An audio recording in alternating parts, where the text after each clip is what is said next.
Hey, it's Lee for On Your Marks Wrestling, and I'm here with a Raw review for April 9th. It's the Raw after Wrestlemania, always a great episode. This one was a lot of fun. I wrote a lot of notes. I'm going to rely on them because there's a lot of stuff happening today. So we start the show with Stephanie McMahon. She basically pats herself on the back for her performance last night. She's got her arm in a sling. She's kind of limping into the ring. She deserves a pat on the back. She did a great job last night. I thought she was actually kind of the star of the show, which kind of sucks because she shouldn't be, but it's cool that she was. I'm okay with it. She brings out Ronda Rousey, kind of talks her up a little bit. She calls her friend, and then she ends up basically kind of offering a hug to Ronda. Ronda hugs her for a second, then changes the expression on her face, does a good job of that. Then she armbars Stephanie, removing her sling, and I thought it was all kind of perfectly done. Rousey, the less she talks, the better she is, I find, because her face is very expressive. She's very good at that. And we saw yesterday that her timing in the ring is pretty good, but her timing on the mic is a little off. It's going to take some practice. JoJo, I thought this was a good segment, and then I thought JoJo put it over the top. So the crowd's kind of cheering that Stephanie's arm was maybe broken again or whatever. And JoJo comes on the mic and she goes, could you please show some respect to Stephanie McMahon? And the crowd just starts booing really loudly. I thought it was the perfect heel move, and they got a good guy to do it. Well, good person to do it, and JoJo. I just thought it was great. So then we have Nia Jax coming out for a tag team match against Mickie James and Alexa Bliss. Nia Jax doesn't have a partner to start with. There's a great pop for Nia. People are loving Nia as a champion. She's got a smile on. She's clearly enjoying it as well. Alexa comes out and she basically cuts a bullied-like promo while calling Nia Jax a bully. And she says, "You're such a bully that you don't even have a partner." And Nia Jax announces, "Yeah, I do have a partner." And she announces that it's Ember Moon. Ember Moon, who was the past NXT champion. Entertaining person. The right person to call up right now. She's kind of done everything she had to in NXT. So Ember Moon comes up. They have a match. The match is nothing special. It's fine. But the crowd is loving everything Nia Jax does, and that's cool. Eventually, Nia essentially hands it over to Ember Moon. Moon hits a bunch of her standard moves. And then she hits Alexa Bliss with her finishing move, which is the Eclipse. A top rope twisting stunner. One of the most kind of visually appealing moves in all of wrestling, in my opinion. Crowd loved Ember, really loved Nia, but they loved Ember, so it's great to see a new person in. Then we get to the back. I believe I might have switched two of these things. I had a call from work that was an emergency. But we have Braun Strowman relinquishing his tag team title because Nicholas has prior engagements. Those prior engagements being the 4th grade. I thought that was kind of funny. It was a good joke. I feel like you kind of wasted a WrestleMania match and a lot of time to get to that joke. But the joke landed, so it was good. And then Nicholas kind of screams something about people getting his hands. Fine, whatever. It was weird to see Braun kind of giving up a title when he's always like, "I want my rematch, I want my match, I want the title." So it was kind of strange, but it's fine. Then we get an announcement that No Way Jose is making his debut. And we get No Way Jose versus a jobber. That's what I wrote because I missed his name. This guy's been the jobber of choice. They often go to this guy as their jobber. So I guess he's trusted in the back. No Way Jose comes in with his entrance. He's got a conga line. The crowd's liking it. It's a complete squash match. He hits his kind of wind-up punch. It's fine. No Way Jose is a guy who you can't really see him getting big on any of these major main roster shows, but I feel like he's going to have such value as a live act. I think the crowd's going to go nuts for that guy. And the one promo I've ever seen him cut where he was angry, it was with, I believe, Austin Aries in NXT. He cut a really great promo. So he is capable of fire. I just don't really see it. So then we have the Bar who go up to Kurt Angle, and they basically say, like, do you want to give us the titles right now, or do you want to maybe make it more official later on? And he says, you lost to a 10-year-old. Why would I give you the title? And then he announces that he's going to have a bit of a tournament for tag teams, and it's going to culminate in Saudi Arabia. So it's a little eliminator tournament, and he says that some of those matches will happen tonight. So we go to commercial, we come back, and one of those matches is starting. It's the Good Brothers versus the Revival. The Revival, fairly early on, attack Gallows' leg. In the middle of the match, Anderson has a really kind of nice bit of fire. It's cool to see out of him because he doesn't always get that. Eventually, though, with Gallows kind of taken out, the Revival managed to essentially get 2-on-1 on Anderson and hit their Shatter Machine for the win. So the Revival is on to the next round. I guess that's the right choice. It's hard to say. The Good Brothers deserve something too, but Revival have been way underutilized. So we'll go with that. Is it underutilized? Yeah, I'm going to say underutilized. I know that bothers Rob. He hates the word utilized, but I think in this case, I'm okay with it. Rollins comes in for a promo. He plays to the crowd. He's basically kind of commending the crowd on being nuts, which it was all night. Usually is after WrestleMania. Balor comes out to ask for if he can challenge for the Intercontinental title. Rollins agrees, but then The Miz comes out and he says that Rollins isn't deserving of the win, and he basically says that Rollins winning last night made his baby cry, and because his baby cried, his wife cried, and so that makes him angry. I forgot how to flip my paper. And he says, we kind of thought that yesterday, at least I thought that he sent the Miztourage to the back to show that he's a new man and he doesn't need the Miztourage. But then he says, no, I sent them to the back because I didn't want anybody saying, hey, you can only win with the Miztourage, so I didn't want any asterisk next to my name. Then Rollins, after Miz says that his wife cried, he also says, and when I heard that my wife cried, I cried. And Rollins says, well, that makes sense because when people watch you try to wrestle, they cry too. Not that strong. Miz says he'll invoke his rematch clause, but he's not going to do it tonight. Instead, he's going to do it at Backlash, which is, I believe, in 5 weeks. So we're going to at least not see that match for a while. Miz and the Miztourage essentially challenge Balor and Rollins to a handicap match, but then we hear Jeff Hardy's music come on, and the Miztourage leaves the ring, but then we get an announcement that the match will happen later on. Then we have a match between Sasha Banks and Mandy Rose. Bayley's music comes on. Bayley goes into Sasha's corner. Banks is doing well until the match goes to the outside. Rose pushes Bayley. Bayley tries to punch Rose, but she ducks, and Bayley hits Sasha Banks in a classic move. Banks is upset, looks back. Bayley's apologetic. Banks goes into the ring, and Rose hits her with a knee. Her knee looks really good. She knocks out Sasha Banks and wins. Bayley kind of sadly or guiltily walks to the back. Then Paige comes into the ring and she announces her retirement from in-ring action.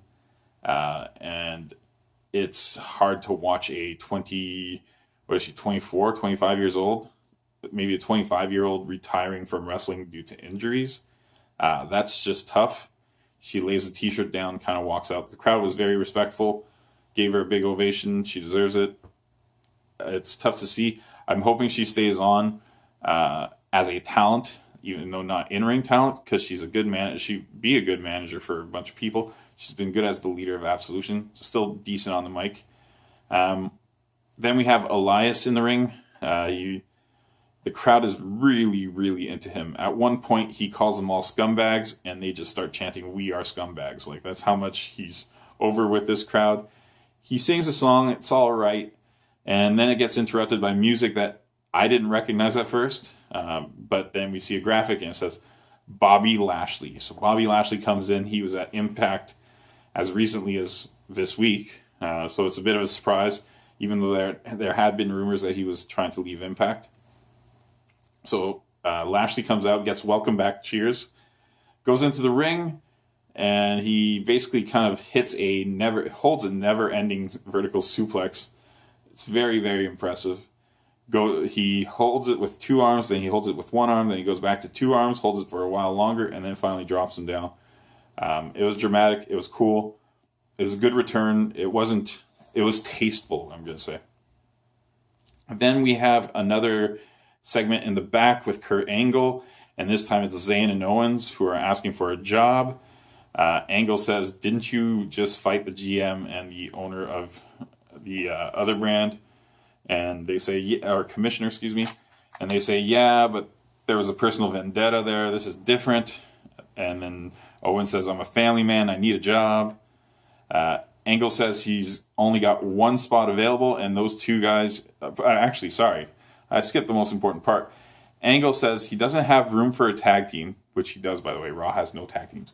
But he says he doesn't have room for a tag team, but he hears that TNA, which doesn't exist anymore, but he hears that TNA does, which the crowd thought was just awesome that he went in that direction. And then he went on to say he has 1 spot available, and Zayn and Owens can fight for it. It was okay. Then we get into the ring, and we have Heath Slater and Rhino, and Heath is saying that he's angry he's not in the tag team eliminator match that Angle just created. He says he's got kids, he needs to feed, and then he says because he's angry, he challenges any team in the back to come out and fight him. And then we hear a very familiar music if you've watched NXT, and it's the Authors of Pain that come out with Paul Ellering. The Authors of Pain being probably the most dominant tag team in NXT history, or at least that's what Graves tells us. They are dominant. They're cool. Big guys that can move. It's awesome. It's essentially a squash match. The most interesting thing that came out of this match is that at the end of the match, Paul Ellering starts to walk back with the Authors of Pain, and they both kind of lay their hand on his chest and tell him, "Stop it." And they leave Ellering behind. So it's basically they're leaving Ellering to not manage them, I guess. I was speaking with Rob really quickly during this, and he's like, "Yeah, Ellering's older and probably doesn't want to tour." Makes perfect sense. I feel like you also kind of open the door for if they have a struggle at some point, you could bring Ellering in, and he kind of brings them back onto the right path, and they start winning again. Perfect. I didn't want it to go any further. I thought every kind of debut or reintroduction here, for the most part, was kind of solid. So then Roman Reigns comes out to a chorus of boos like usual. Reigns calls out Vince McMahon, says like Vince McMahon's not kind of holding him in the dark. Says that Brock is a really good businessman because on Wednesday he was going back to UFC, and then this morning they just announced that he's going back to WWE. He re-signed with WWE. He also says that he had to learn through the internet that he's facing Lesnar in a match in a cage, but he says, "Keep booking me in matches with Lesnar because I know I'm going to come out as the Universal Champion eventually." Then Samoa Joe comes out, and this was a really good promo by Joe. He basically says that Reigns is a conspiracy theorist and needs a tinfoil hat. He says that that Reigns got exposed by Lesnar, that he always, every time he kind of talks a big game, but then loses to Lesnar. And then he says that he will be putting Reigns to sleep at Backlash. So we basically have a Backlash match set for those 2 guys. Joe is just so good on the mic. He might be the best promo in the entire company. I don't know. I say that about a lot of people, but I truly, truly believe that guy as a heel promo is hard to beat. I can't think of any flaw in his delivery. Cool voice, really good flow, right speed, good timing. Everything's perfect. So then we get a match between Titus Worldwide, and I believe this is for the tag team eliminator, versus Matt Hardy and Bray Wyatt. We have a tiny little promo before the match with Matt talking to the ghost of Andre the Giant, who lives in the trophy, I guess. I like it. I actually like the stupidity of this. So Wyatt now wears a leather apron. I don't remember him wearing this before, or at least not during a match. There's a worldwide versus delete chant competition, but there are so many chants tonight, it's hard to keep track. Excuse me. I am tired. Apollo Crews does his kind of like flip escape thing, and then Bray and Matt say, "That was wonderful," and start clapping. It was kind of a fun spot. Bray Wyatt kind of holds Apollo for the finish in the Sister Abigail pose, and then kind of throws him into Matt for the twist of fate, and they get the win. Then we get Owens versus Zayn. Zayn tries for the very early hell of a kick. Owens gets the upper hand. They go to the outside.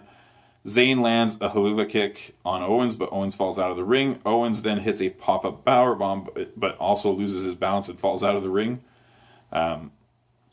Eventually, Owens hits that top rope spinning muscle buster, and the ref starts a very fast 10 count to count them both down as not getting back up. As a result, it's announced that neither of them has won, and neither of them has earned a contract with Raw. In the back, we see an encounter between Matt and his brother. He essentially introduces Bray Wyatt to Jeff Hardy. They kind of almost immediately become friends, and they hug. And then Rollins and Balor are watching this. They cut to Rollins and Balor, and they're like, "What the hell is that?" And Jeff's like, "I don't know," and just walks off. It was kind of a decent little comedy spot. So then we get the final match of the night, which was set up earlier. It's Miz and the Miztourage versus Rollins, Balor, and Jeff Hardy. There's a Rollins-assisted poetry in motion. Rollins does a dive onto the three members of the Miztourage / Miz team. Then we have a Rollins superplex into Falcon Arrow for a near fall. Balor hits a topic on Hilo. I finally learned that it is Hilo. Onto the Miztourage. Rollins ends up stomping Miz for the win. And then we have kind of a play to the crowd situation where all three of the good guys hit their finishers on both members of the Miztourage. So they basically hit 3 finishers on the first, I think Bo Dallas, and then 3 finishers on Curtis Axel. The show kind of ended on a little bit of a wet fart with a bad finish / a weird promo / a kind of weak match.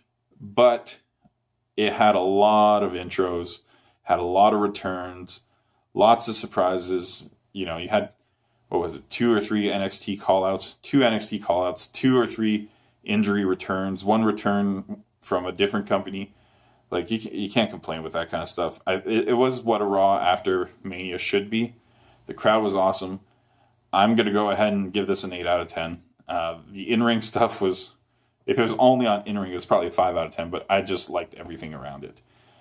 So yeah, that's my rating for this show. It's one of my longer Raw ratings, but reviews, but they had to be.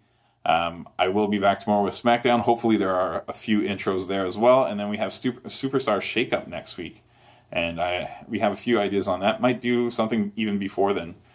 All right, thanks for watching.